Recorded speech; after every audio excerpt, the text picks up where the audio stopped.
How to remove card from Bolt app. Hello and welcome back to our YouTube channel How to Tutorials.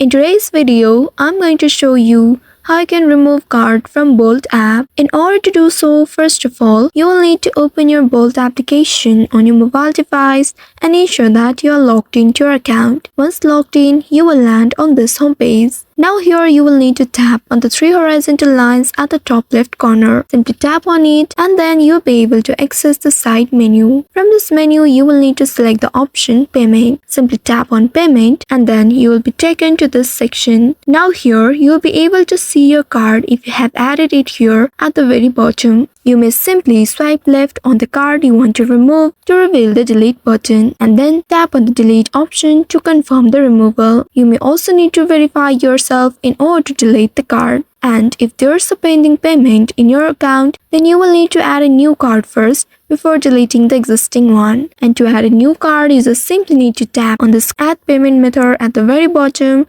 and then enter the details of your new card in the field given. After that, you'll be able to add a new card and now you can simply follow the same steps in order to delete the existing one. So this is how you can remove card on Bolt app.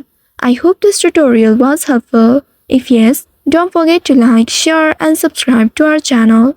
Also hit that bell icon to never miss any updates from us. Thank you for watching.